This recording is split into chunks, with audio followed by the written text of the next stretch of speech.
The Christmas Eve dinner at my parents' estate in Connecticut was exactly as insufferable as I'd anticipated. Crystal chandeliers cast expensive light over a table set with china that cost more than most people's cars. My family sat around it like a board of directors evaluating quarterly performance, except the only thing being evaluated was me. "So Rachel," my Aunt Patricia began, swirling her third glass of wine, "still writing those little news stories?" I set down my fork carefully. "I'm still in journalism, yes." The table erupted in knowing laughter.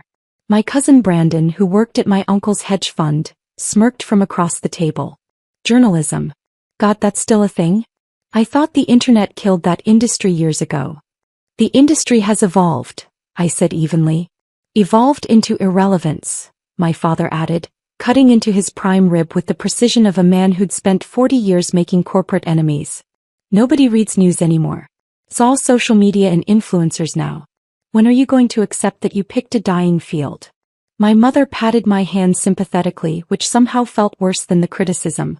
"We just worry about you, darling. You're 34. Still renting that little apartment in the city. No husband, no children. And now this career that's going nowhere." "My career is fine, Mom." "Fine," my sister Victoria scoffed. She was 2 years younger and worked in luxury real estate, selling penthouses to the kind of people who appeared in the society pages she assumed I'd never make it into. Fine is what people say when they're settling. I closed a $20 million sale last week. Brandon's fund just raised $3 billion in new capital. Cousin James is launching his third startup. "What have you done this year besides write articles nobody reads?" "I've been working on a project." "A project?" Uncle Richard repeated, his tone dripping with condescension. He ran a private equity firm that had made him obscenely wealthy and insufferably arrogant. "Let me guess. Some investigative piece about corporate malfeasance that will get a few thousand clicks and change absolutely nothing?" "Something like that."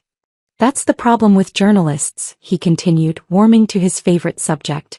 "You people think you're changing the world with your little exposés, but you're really just entertainment for people who want to feel morally superior while doing nothing. Meanwhile, people like me actually build things, create value, make real impact." Speaking of impact, Aunt Patricia interjected, "Did you hear about the Morrison merger? $8.5 billion. Can you even imagine that kind of money, Rachel? That's real power. That's real influence. Not whatever tiny salary you're making at that news blog." "I don't work for a blog. Website, blog, whatever," she waved dismissively. "It's all the same. Digital nonsense that will be forgotten in a week." My cousin Sarah, who'd married into tech money and never let anyone forget it, leaned forward. "Honestly, Rachel, have you ever considered transitioning into something more sustainable?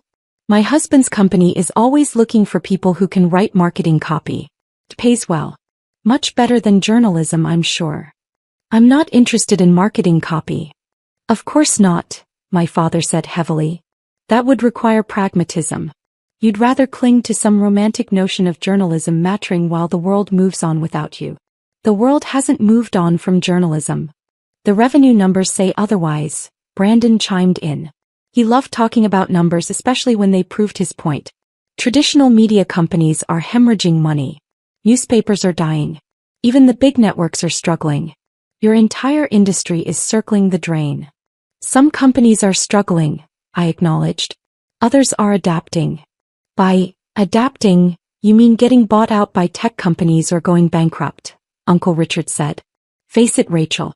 You've spent your entire career in a field that's becoming obsolete. The smart money got out years ago."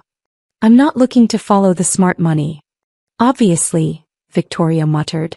"You're still renting." My mother sighed.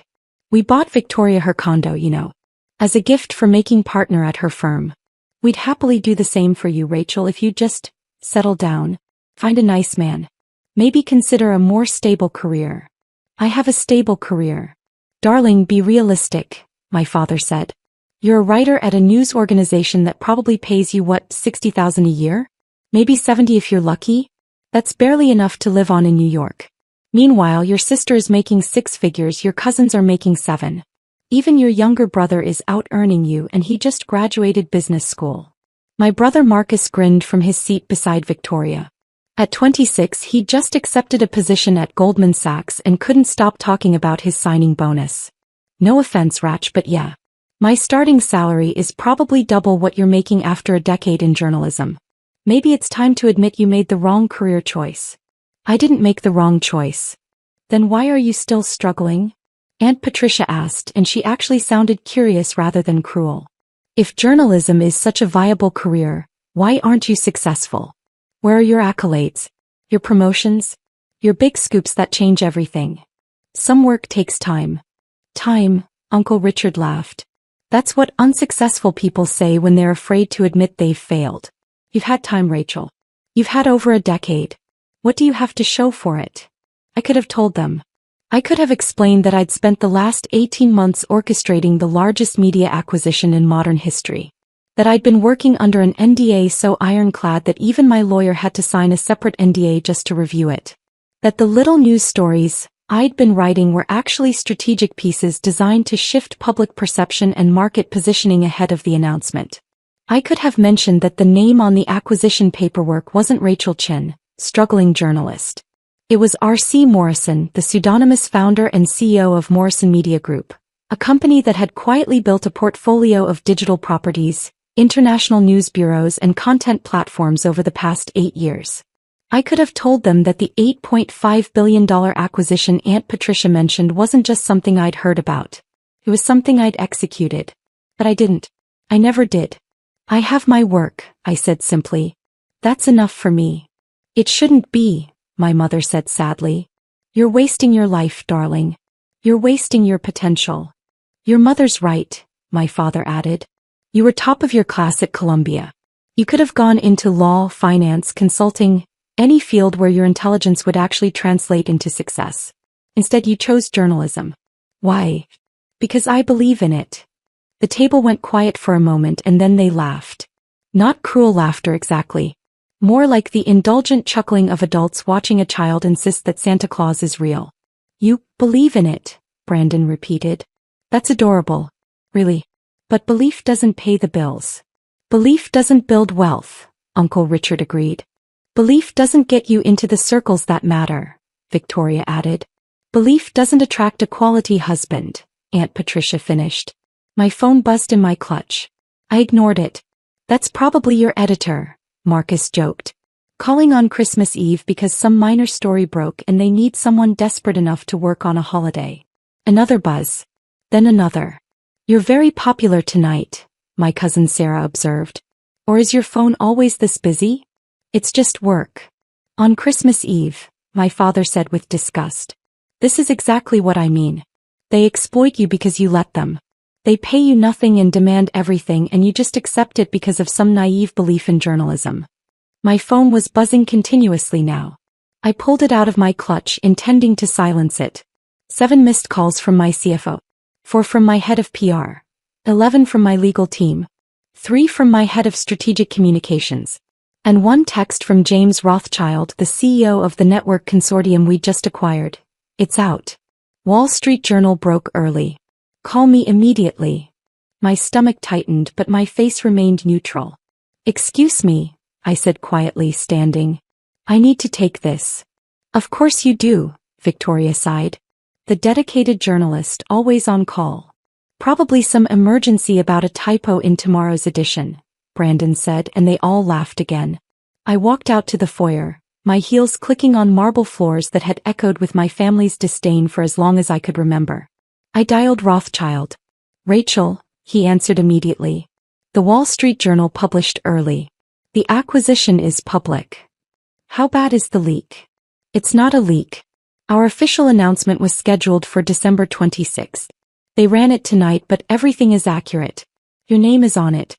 R.C. Morrison is public knowledge now. I closed my eyes. Send me the article. Already in your email. But Rachel, you should know, it's above the fold. Main headline. Mystery media mogul R.C. Morrison revealed as Rachel Chin, 34, in stunning $8.5 billion network acquisition. They have everything. Your background, your history, your Columbia degree. They connected all the dots. How? Someone on the regulatory filing team got sloppy. Doesn't matter now. The story is out. Bloomberg picked it up 10 minutes ago. Reuters just went live. CNN is running a breaking news banner. Your face is going to be on every financial news program by midnight. What's the market reaction? Our stock is up 14% in after-hours trading. The network consortium's stock is up 22%. Investors are calling it the most brilliant media play in a decade. Everyone wants to know how you pulled it off. What about internal? The newsrooms are thrilled. Staff retention concerns just evaporated. Everyone wants to work for the mysterious mogul who saved journalism. PR is drafting statements. Legal is handling the regulatory notifications. Everything is proceeding according to plan. Just 8 hours ahead of schedule. 8 hours on Christmas Eve, he corrected. Which means you're trending on social media. The narrative is already being written. Young woman secretly builds media empire while family thinks she's a struggling journalist. It's a hell of a story, Rachel. It's my life, not a story. Well, it's both now. You need to make a statement. I'll handle it.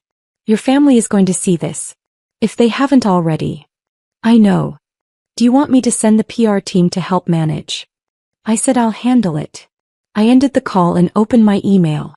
The Wall Street Journal article was there, complete with a photo they must have gotten from my Columbia graduation. The headline was exactly as Rothschild described. The article detailed everything. How I'd founded Morrison Media Group at age 26 using a modest inheritance from my grandmother, the only family member who'd ever believed in me. How I'd published under a pseudonym to avoid the scrutiny and sexism that plagued young women in media. How I'd quietly acquired struggling digital properties, revitalized them with quality journalism and innovative business models, and built them into profitable ventures. How I'd spent 18 months negotiating the acquisition of a major network consortium, outmaneuvering tech giants and traditional media conglomerates to secure the deal. How I'd structured the financing through a combination of strategic investors, media partnerships and my own capital. How I'd planned to revolutionize the network's approach to journalism while maintaining editorial independence. The article called it, the most significant media acquisition since Jeff Bezos bought The Washington Post. It compared me to Katharine Graham and Arianna Huffington. It described my vision for the future of journalism in glowing terms. And it included my family's address in Connecticut. I heard footsteps behind me. My mother appeared in the foyer, her face pale. Rachel, she whispered. Your father just got a call from one of his colleagues. Something about you on the news. Something about billions of dollars. He said it must be a mistake, someone with the same name, but... It's not a mistake, Mom. She stared at me. What? The acquisition is real. The company is mine. The story is accurate. You bought a television network? I bought a consortium of 3 networks, actually. Plus their digital properties, international bureaus and content partnerships. For $8 billion? $8.5 billion. The article was rounding down. My father appeared, his phone in his hand, his face red. Rachel, what the hell is going on? Richard just texted me a Bloomberg article with your name on it. Something about you being a CEO? I am a CEO. I have been for 8 years. 8 years, he repeated slowly. You've been running a company for 8 years and never mentioned it? I've been building a media empire while you all assumed I was a failure. Yes. Victoria emerged from the dining room, her own phone glowing in her hand. This can't be real. You can't be R.C. Morrison. That person is a genius. Billionaire. You're just a news writer? I finished quietly.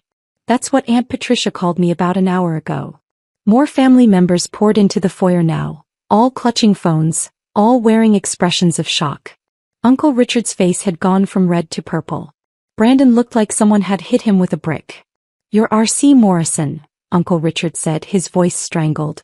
The R.C. Morrison who's been acquiring media properties across 3 continents? Yes. The one who turned around the Tribune network in 18 months? 22 months actually, but yes. The one whose worth, he consulted his phone, according to Forbes, north of $3 billion? Forbes is estimating based on partial information. The actual number is higher. Silence. Complete total silence. My cousin Sarah broke it first, her voice small. You let us mock you. For years. You sat there and let us talk about your failed career while you were secretly a billionaire.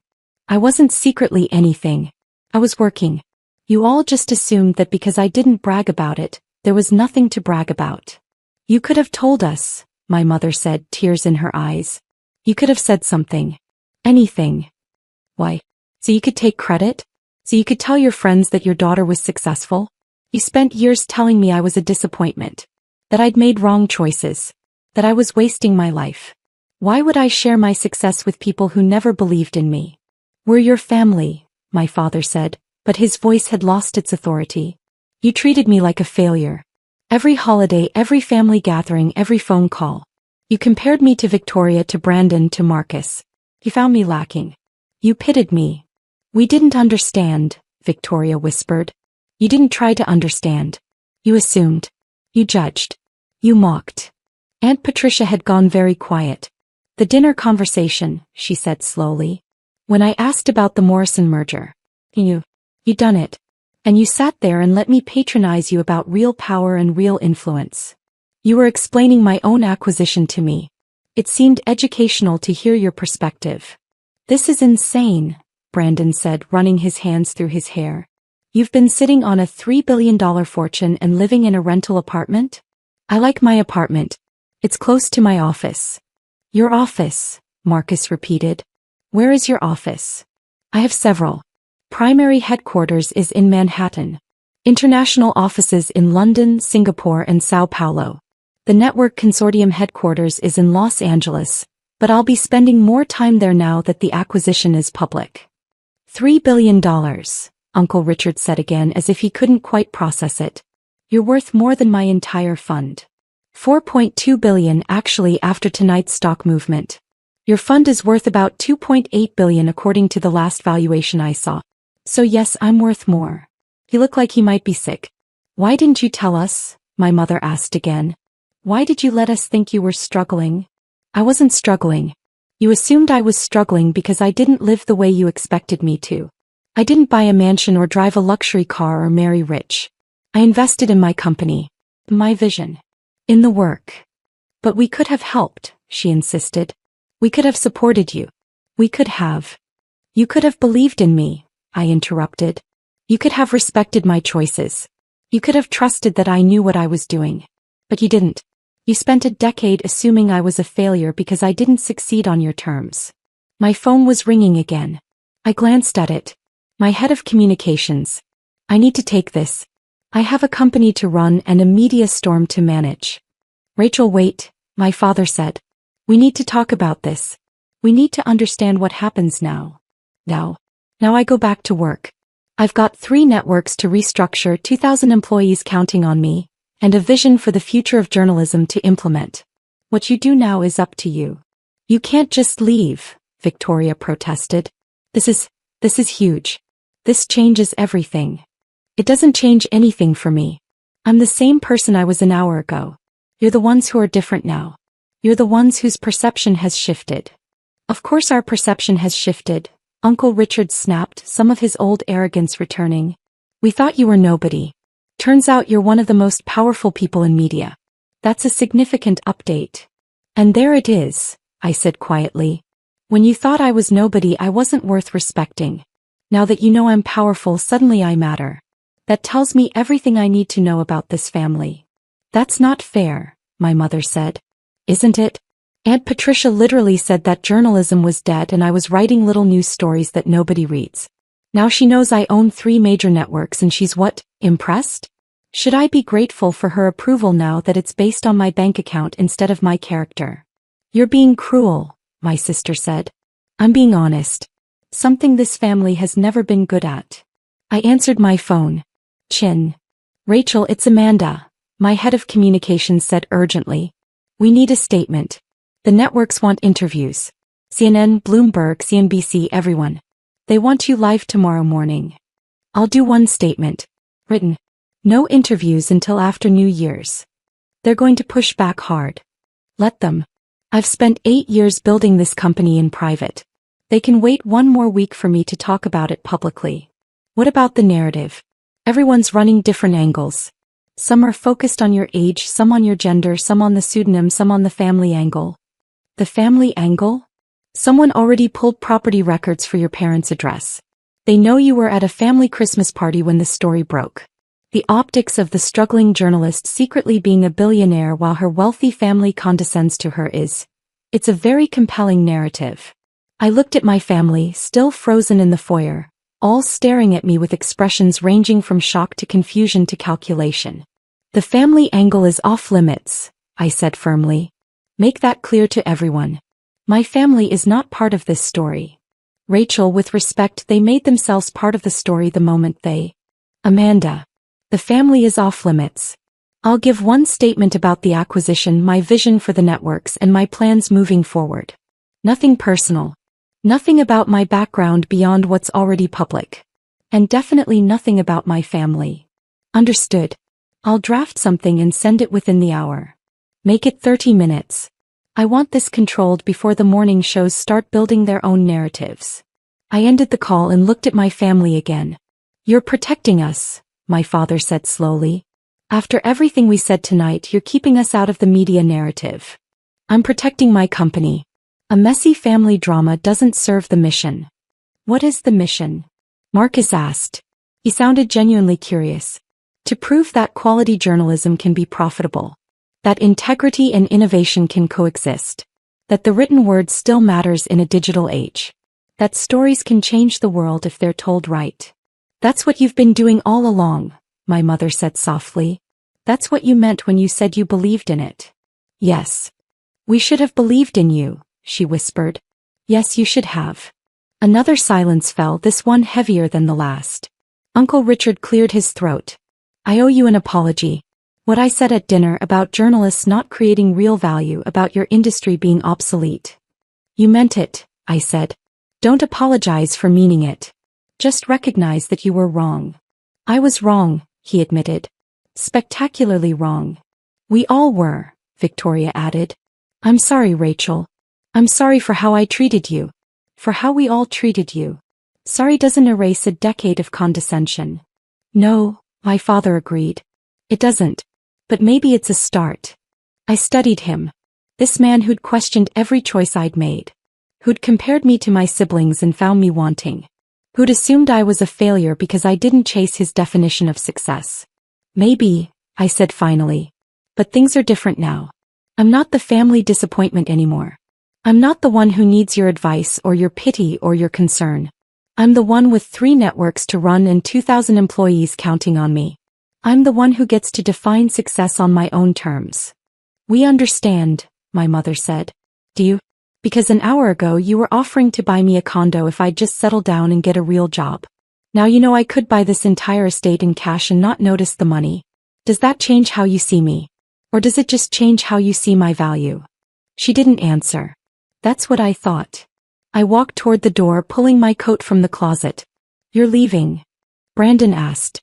It's Christmas Eve. I have work to do. A statement to approve. A company to manage. A media empire to run. Will you come back? My mother asked quietly. For Christmas Day? I paused at the door. I don't know, Mom. I've spent a decade coming to these gatherings and being made to feel small. Being told I wasn't good enough, wasn't successful enough, wasn't living right. Do you know how exhausting that is? We didn't mean. You did mean it. That's the problem. You meant every word. You believed I was a failure. You pitied me. And now that you know the truth, you want me to pretend none of that matters. We want a chance to make it right, my father said. You had chances. Every time I tried to talk about my work and you dismissed it. Every time I said I was happy and you told me I was settling. Every time I asked you to trust me and you assumed you knew better. We were wrong, Victoria said. We were so wrong. Please, Rachel, don't shut us out. I looked at my sister. At this woman who'd spent years positioning herself as the successful one, the practical one, the one who'd made smart choices. Who'd sold penthouses and felt superior to my journalism career. I'm not shutting you out, I said finally. But I'm not going to pretend this didn't happen. I'm not going to make you comfortable with your own behavior. You spent years making assumptions about my life. Now you get to live with the reality. Which is? Uncle Richard asked. That the person you all pitied is now the most powerful media executive in the room. That the career you mocked is now shaping national conversations. That the choices you question built something that will outlast all of your hedge funds and real estate deals and corporate positions. You're right, he said quietly. You're absolutely right. I know I am. I've always known I was right. I just stopped needing you to know it too. I opened the door. Cold December air rushed in, carrying the scent of snow and possibility. Rachel, my mother called. Please. Just tell us one thing. What? Are you happy? With everything you've built, everything you've accomplished. Are you happy? I considered the question. Thought about my company, my vision, my work. Thought about the 2,000 journalists who'd just gained job security because of my acquisition. Thought about the stories that would be told, the truths that would be uncovered, the difference that quality journalism could make. Yes, I said simply. I'm happy. I'm exactly where I want to be, doing exactly what I'm meant to do. The only thing that would have made it better is if my family had believed in me along the way. We believe in you now, my father said. Now that you have proof. Now that the evidence is undeniable. Now that my success is public and verified and impossible to dismiss. That's not belief, Dad. That's just acceptance of facts. I walked out into the cold Connecticut night, leaving my family standing in the warm glow of their expensive foyer. My phone was already ringing again. Investors, board members, journalists, all wanting a piece of the story. But the real story wasn't about the acquisition or the money or the power. The real story was simpler than that. I'd spent a decade building something that mattered while the people who should have supported me assumed I was failing. I'd proved them wrong without ever needing their validation. And now, walking away from their shock and their apologies and their sudden respect, I felt lighter than I had in years. Epilogue. The official announcement went out at midnight. My statement was brief, professional, and focused entirely on the vision for the newly acquired networks. I didn't mention my family. I didn't mention the years of doubt or dismissal. I just talked about journalism, integrity, and the future. By morning, I was on the cover of every major business publication. The mystery mogul revolutionizing media. Rachel Chen's brilliant gambit. How one woman saved journalism while everyone thought she was failing. My mother called 17 times. I didn't answer. My father sent an email titled, "We need to talk." I archived it. Victoria left a voicemail saying she was proud of me. I deleted it without listening all the way through. But my grandmother's voice, the one I kept in my head from all those years ago when she'd given me that inheritance and told me to do something that mattered, that voice was loud and clear. Show them what belief looks like, she'd said. Show them that success isn't about their approval. I'd shown them. And it felt perfect. 6 months later, the networks I'd acquired were profitable for the first time in 4 years. 18 months after that, we won our first Pulitzer for investigative journalism. My family eventually accepted that I wasn't going to pretend Christmas Eve never happened. We had a tentative relationship now. Polite, professional, distant. They'd learned to respect my work. I'd learned that some wounds don't heal just because the facts change. But none of that mattered as much as the work itself. Because while my family had been laughing at my little news stories, I'd been building something that would outlast all of their assumptions. And that, in the end, was the best revenge of all.